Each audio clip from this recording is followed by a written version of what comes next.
ओम श्री गुरुदेवाय नमः। किस्त नंबर 13 दृष्टांत एक गुजरीअ जो। हिकिड़े दफ़े गर्मी के मौसम में सुबुह जो सवेर राजा निर्मोही की सवारी निकिती। बाज़ार में माण्हुनि जी ॾाढी भीड़ हुई। केतिरियूं गुजरियूं खीर ॾुध जूं मटकियूं मथे ते खणी विकिणण लाइ पई वयूं। अड़ा भीड़ा में धक न अचण करे केतिरियुनि जूं मटकियूं किरी पयूं ऐं खीर ॾुध हारिजी वियो। इन करे ॿियूं सभु गुजरियूं रोअण लॻियूं। पर मजान हिकिड़ी गुजरीअ खिलण शुरू कयो। उनखे खिलंदो ॾिसी राजा पाण वटि घुराए खां खिलण जो सबबु पुछियो ऐं चवणु लॻो त नुक़सानु त सभिनी जो हिकु जहिड़ो आहे थियो। ॿियूं सभई रोअनि पई, तूं खिली थी, तंहिंजो सबबु कहिड़ो? तंहिं ते हुन गुजरीअ जवाबु ॾिनो, राजन, अचण वञण वारी शयुनि जो कहिड़ो हर्ख शोक कजे। चला श्री कृष्ण भॻवानु अर्जुन खे चवनि था त अर्जुन, जनम वारी शइ खे पक मृत्यु थिए थो ऐं मरण वारी शइ वरी जनम वठे थी। मतिलबु जेसीं जीव सम्झे थो त मूं हींअर फलाणो जनम वरितो आहे ऐं वरी बींदुसि, तेसीं 84 जे चकर खां छुटी नथो सघे। ऐं जॾहिं ज्ञान थियण करे पाण खे आत्म स्वरूप जनम मरण खां आजो सम्झे थो त मां न की थो जन्मां ऐं न की थो मरां, छाकाणि जो जनम मरण शरीर जो धर्म आहे। ऐं शरीर खे सुञाणंदड़ अंबर अजर आहियां, न की केॾांहुं वञा थो न की अचां थो। मथीं गुजरी राजा खे चवणु लॻी त राजन, मथीं दृष्टिअ जे करे मां दुख सुख खां आजी आहियां। अहिड़ियूं कई तकलीफ़ूं सिर ते सठियूं अथमि, कहिड़ियुनि खे यादि करे रहां। तंहिंते राजा चए त तूं पंहिंजी गुज़िरियल हयाती जी सारी हक़ीक़त ॿुधा। तॾहिं हुन गुजरी हेठि तरह सवायो चयो, निरप मार चली प्रिय आपन सूं, प्रिय सांप दस्यो, दुख हूं भैर हूं, बिन मांझ गई बिन चार गई, तिन वेच दई गन का घर हूं, सत्संग कियो तब चरण चली जरन चली, मिल काठ के संग नदी तरह हूं, सुन हे महाराज हूं गुजरी हूं, अब छाछ की सोच कहा कर हूं। अर्थ है राजन, पहिरीं मूं हिकु शाहूकार जे घर में जन्म वरितो हो। मुंहिंजी माता पिता वॾे लाॾ कोॾ सां मुंहिंजो पालन कयो ऐं विद्या पढ़ाई। वॾी हुअण ते हिकु शानदार सुंदर शाहूकार जे पुट सां शादी कराई। मुंहिंजो पति सौदागिरी जो धंधो कंदो हो। मूंखे उन मां 2 पुट पैदा थिया। मुंहिंजो पंहिंजे पतीअ सां तमामु घणो प्रेम हूंदो हो। जॾहिं हू ॿाहिरि वापार ते वेंदो हो तॾहिं मां तमामु व्याकुल गुज़ारींदी हुयसि। हिकिड़े दफ़े मुंहिंजो पति परदेस में वापार ते वियल हो। शहर जे राजा खे किन बदनियत माण्हुनि ॿुधायो त फलाणे शाहूकार जी ज़ाल तमामु सूंहं वारी ऐं अकुलमंद आहे। हिन जो मुड़ुसु घणो करे ॿाहिरि गुज़ारींदो आहे। अहिड़ी शोभावानी स्त्री महाराज धीराज वठी सुहे। राजा जो मन वाखाण ॿुधी हिरखिजी वियो ऐं ज़बरदस्ती सां मूंखे निंड में सुतल खणाए आयो ऐं कंहिं खुलासी बलात में मूंखे विहारे छॾियो। ऐं जॾहिं मुंहिंजो पति मोटी आयो तॾहिं मूं हिकिड़ी बानीअ खे कुझु ख़र्ची ॾेई ख़ुशि करे उन सां सारी हक़ीक़त लिखी मोकिली त आउं अञा बि तुंहिंजी स्त्री आहियां। महिरबानी करे मूंखे हिन ज़ुल्मी राजा जे बंद मां कढाए वठी वञ। इहो ख़त पढ़ी मुंहिंजे पतीअ भ्रात जो अहिड़ो समूह मुक़ररु करे ख़त लिखी उन बानीअ तां ॾियारे मोकिलियो। उन में लिखाई त आउं फलाणे टाइम ते फलाणे हंधि वेठो हूंदुसि, उते तूं कंहिं नमूने सां पहुची वञ, पोइ आउं पाण ई तोखे वठी वेंदुसि। इहो अहवालु पढ़ी मूं वीरनि जवाहरनि जा दॿा भरे बंदि करे रखिया। ऐं जॾहिं राति जो इहो समूह थियो ऐं राजा खे बि ओचितो निंड अची वई तॾहिं इहो सामान खणी कंहिं टल सां ॿाहिरि निकिरी वियसि ऐं उते वञी पंहिंजे पति सां मिलियुसि ऐं 2 ॼणा जंगल में निकिरी वियासीं। मथां राजा जो ख़ौफ़ होसीं त मथां सुबुह थियण ते राजा जी पुलिस न अची रस्ते इन करे राति जो वरी तमामु परे जंगल में सयासीं। घणी थकावट जे करे बन में कुझु आराम करण लाइ लेटियासीं। बसि लेटियासीं त मुंहिंजे पतीअ खे उते नांग खाई वियो ऐं खाण शट उहो मरी वियो। पोइ त मूं लाइ आकी बाकी अची वेल थियो ऐं जंगल में अकेले रोअण में अची छुटकियमि। रोअण जो आवाज़ु किन चोरनि ॿुधी वरितो सो उते अची विया ऐं मूंखे वठी विया ऐं जवाहरात में फुरे वरितऊं। मूंखे उन्हनि चोरनि हिकु वेश्या वटि विकिणी छॾियो। मुंहिंजी सूंहं ॿुधी वॾा वॾा शाहूकार माण्हू जेके विषय हुआसीं सभु हिन वेश्या वटि अचणु लॻा। हिकिड़े ॾींहुं मुंहिंजो पुटु जेको मथे पतीअ मां पैदा थियल हो सो कंहिं वापार जे ख़्याल सां अची उन शहर में निकितो ऐं मुंहिंजे सूंहं जी हक़ ॿुधी उते आयो ऐं मूं वटि मूं ते मोहत थी पियो ऐं मूंसां सहयोग करण लाइ तयारु थियो। वेश्या मूं वटि मोकिले ॾिनूं। जॾहिं मूंसां हिन जो मेलाप थी चुको तंहिंखां पोइ पुछा करण ते मालूम थियुसि त इहो मुंहिंजो ई पुटु हो। पर मूं हिन खे पंहिंजी हक़ीक़त कान ॿुधाई, न की उन ईअं ई पुछी। जॾहिं हू वियो हलियो तॾहिं मूं वॾनि पंडितनि खां पुछियो त पंहिंजे पुट सां अना सुरती यानी भुल सां संसर्ग थी वञे त उनजो कहिड़ो पाप आहे।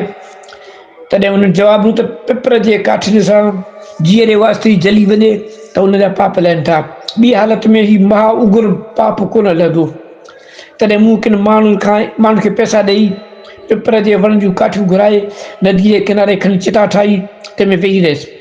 ओचितो बरसाति मथां अची पई, तमामु ज़ोर सां बरसाति जे पौड़ करे बाहि हिकदमि सभी वेही ऐं मथां बरसाति जे पाणीअ जा नारा जबल वग़ैरह तां आयल से मूंखे चिता सुधो खणी नदीअ में विधाऊं। ऐं की तमामु ॻरे काठ खे झले तरंदी थिए वियुसि त मथां हिकु मालदार गुजर नदीअ में माल खे पाणी पियारणु आयो हो, तंहिंजी नज़र मूं ते अची पई ऐं मूंखे ॿाहिरि कढी पंहिंजे घर वठी आयो ऐं अची पंहिंजी स्त्री बनायाईं। हे राजन, हाणे मां गुजरी भरिजी ॾुध विकिणी रही आहियां, अहिड़ा कछारा सिर ते आया से बि सभु सठा, हाणे फ़क़ति हिकु ॾुध जे मटकीअ लाइ कहिड़ो फ़िक्र कयां। मां इहे लायूं चालियूं सभु ॾिसी दुनिया जे हर शौक़ खां आजी थी वेई आहियां। 4 ॾींहं हयाती जा पूरा करणा आहिनि, तंहिंमें कहिड़ी ख़ुशी कहिड़ो गम। राजा निर्मोही हिन जो अहिड़ो वीचार ऐं विवेक ॾिसी मत्स्य मोहित थी पियो ऐं उनखे पाण सां गॾु वठी वियो ऐं वञी पंहिंजी पट राणी बनायाई। राजा निर्मोहीअ खे अॻु में औलाद कोन हो, पोइ हिन राणीअ मां पुटु पैदा थियो जो उहो जंगल में कंहिं तपस्वी वटि वियो हो ऐं राजा निर्मोहीअ जी निर्मोहता बाबति वर्णन कयईं। सा कथा अॻु में आयल आहे। इन मां साबित थियो त जॾहिं जीव दुख सुख सही वञे, पंहिंजो पाण खे सुञाणी दुख सुख में सब्र थो करे, तॾहिं शांती ई मिलेसि। मतिलबु त संसार दुखनि जो घर आहे। जेसि ताईं पंहिंजी असुलियत जी ख़बर जीव खे नथी पवे, तेसि ताईं दुखनि खां छुटकारो थियणु मुश्किल आहे। मिसाल, हिकु वैरागवान पुरुष थोरे वैराग लॻण ते राति जो ओचितो घरां निकिरी झंगल ॾांहुं हलियो वियो। सॼो ॾींहुं पंधु करे ॿिए ॾींहुं अहिड़े बयाबान मैदान में वञी सड़ियो जो उते न को हो वण न टिण न को पाणी, तंहिंखां सवाइ वारीअ जे हुअण करे ज़मीन बि ॾाढी तपी चुकी हुई ऐं 2 ॾींहंनि जो बुखियो बि हो। सो कुझु सोच करे रहियो हो त एतिरे में ॾिसे त हिकिड़ो लंगड़ो माण्हू वारीअ ते ॾेथड़ियूं पाईंदो पियो अचे ऐं उन वैरागवान खां पुछणु लॻो, साईं, कुझु खाधो हुजे त ॾियो, आउं 3 ॾींहंनि जो बुखियो आहियां। उन इहो ॿुधी उनखे वीचार थियो त मार हीउ हिकिड़ो त अॻु में ई लूलो, ॿियो 3 ॾींहंनि खां बुखियो, सो हुन गर्मी में कीअं थो हली सघे। आउं रुॻो ईअं ई पियो दाऊं कूकू करियां। अञा ईअं ई वीचारियईं त यकदमि चित में कुझु शांती पई ऐं यकदमि धीरज अची वियुसि ऐं आईंदह लाइ हिमत हमेशह दुख सुख में संभरणु लॻो। अहिड़ी तरह हिकु ॿियो बि ग़रीब दिलि में ॾींहुं राति पियो सड़ंदो जलंदो हो त मूं जहिड़ो दुखियो ॿियो को बि न हूंदो। हिकिड़े ॾींहुं हिकिड़ो तमामु मिस्किन माण्हू गॾुसि जो उन वटि हिकु वेले लाइ बि गुज़र कोन हो। शाम जो वक़्तु हो, हीउ कुहाड़ी खणी काठ निकिरण लाइ पियो वियो। हिन खां अॻु 2 ॾींहं सांदहि बरसाति पइजी चुकी हुई। फ़क़ति उन ॾींहुं थोरे वक़्त लाइ बरसाति बंदि थियण ते कुहाड़ी खणी घरां निकितो हो। शहर खां थोरो ॿाहिरि वियो त साम्हूं उहो माण्हू गॾुसि त उन काठियर खां पुछियो त भाई, मथां बरसाति बीठी आहे, तूं हिन महिल काठियूं करण थो वञी? तंहिं ते उन तमामु ग़रीब माण्हू जवाबु ॾिनो त भाई, छा करियां, मुंहिंजे घर में 3 ॾींहंनि खां सभई भाती बुखिया वेठा आहिनि जो 2 ॾींहं बरसाति करे आऊं काठियुनि ते वञी किन सघियो आहियां ऐं मूंखां सवाइ ॿियो को बि कमाइण वारो भाती घर में न आहे। इन करे लाचार हींअर जेके काठियूं आणींदुसि से बाज़ारि में विकिणी, तिन मां सीधो वठी वञी वेलो गुज़ारींदासीं। इहे लफ़्ज़ ॿुधी उन मत्स्य थोरो ग़रीबत वारे माण्हू यकदमि अची विवेक जाॻियो ऐं दिलि में चवणु लॻो त मूंखे त बुखियो कोन थो रहणो पवे, पर घर में गुज़र सफ़र लाइ बि त सभु कुझु आहे। पोइ बि आउं दाऊं थो करियां ऐं हीउ तमामु मिस्किन जंहिं वटि वेले जो सफ़र न आहे, समर कोन्हे, सो बि संतोष धारे वेठो आहे। इन करे मूंखे बि हाणे अजायूं दाऊं कूकू न करणु घुरिजनि। अहिड़ो वीचार धारे मथियूं असंतोषी माण्हू सब्र में गुज़ारणु लॻो। इन मां साबित थियो त जेसीं पंहिंजो पाण खे जीव नथो सुञाणे तेसीं सब्र करणु तमामु ॾुखियो आहे। हर कंहिं इंसान खे ॿुधी परमात्मा बख़्शी आहे। ॿुधीअ जे अंदरि विवेक रूपी धारा वही रही आहे। सा कंहिं पर थोरी, कंहिं में घणी, सभु कंहिं इंसान में अवश्य रहे थी। विवेक खां सवाइ इंसान बि पशु बराबरि आहे। इन करे हर कंहिं इंसान जो फ़र्ज़ु आहे सत जे तरफ़ मोड़ करे। असांजा सत शास्त्र ॿुधाए रहिया आहिनि त पूरब उत्तर तरफ़ रुख करे को बि चङो कर्म कयो त सफल थिए। तंहिंजो मतिलबु इहो ई आहे त सूर्य नारायण पूरब खां अचे थो ऐं धर्म खे बि संतनि तोड़े शास्त्रनि सूर्य सां मुशाबहत ॾिनी आहे। मतलब तो धर्म जे तरफ़ लाड़ो रखी को बि कर्म कंदा त सफलो थींदो।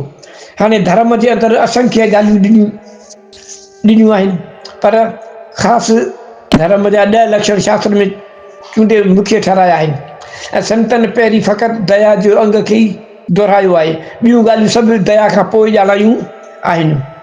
मतिलबु त जेकॾहिं कंहिं माण्हू में दया न आहे, बाक़ी धर्म जा नेम खणी पाले थो, पर उन जा उहे सभु नेम कर्म दया खां सवाइ निर्फल आहिनि।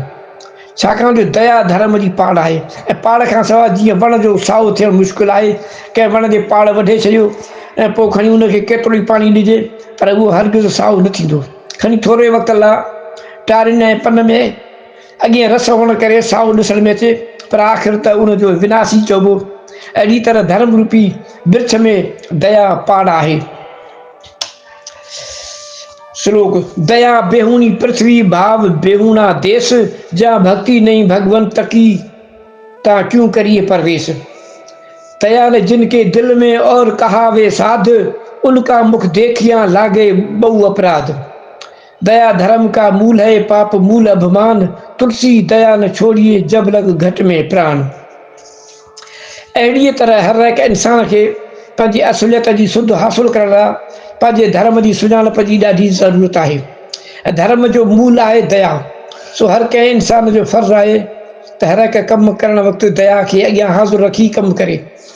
जीअं दया जे खंडित थियण करे जीव जे विनाश थियण जो इम्कान आहे। धर्म जे ॿियनि अङनि जी उणाई ख़ासि नासीअ जो कारण कोन ॼाणाई आहे, छाकाणि जो वण जे टारिन कपड़ करे जीअं वण सफ़ा सुकी नथो सघे, बाक़ी पाड़ जे कटण करे सफ़ा नास थी वञे थो, अहिड़ी तरह दया जी बि खंडित थियण करे धर्म जी नास्ती थी वञे थी। ऐं जे दया हूंदी त ॿी घटिताईअ खे मेटे सघंदी, बाक़ी ॿी सभु क़िस्म जी पूर्णता दया जी उणाईअ जो पूराओ नथी करे सघे। संतनि धर्म जा 4 मुख्य अंग ॼाणाया आहिनि: दया, दान, शील ऐं संतोष। अहिड़ी तरह धर्म जो संतनि वर्णन कयो आहे।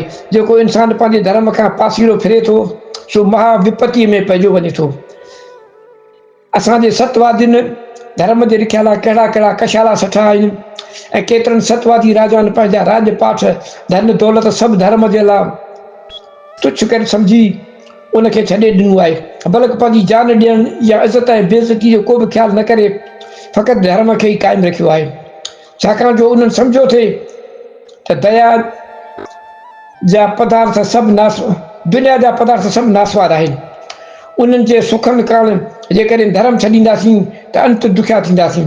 छाकाणि जो वर्तमान समय में जेकी दुख या सुख जीव खे प्राप्त थिया आहिनि या जेकी पदार्थ हिन समय में मिलिया आहिनि से सभु पूरब जन्म जा यानी अॻे वक़्त जी चङनि कमनि धर्म जे लिखिया करण करे, ऐं जिन वटि सुखनि इहो उणाईअ हिसाब अॻे समय जे धर्म जी का परवाह न करण करे इहा विपत ॾिसनि था।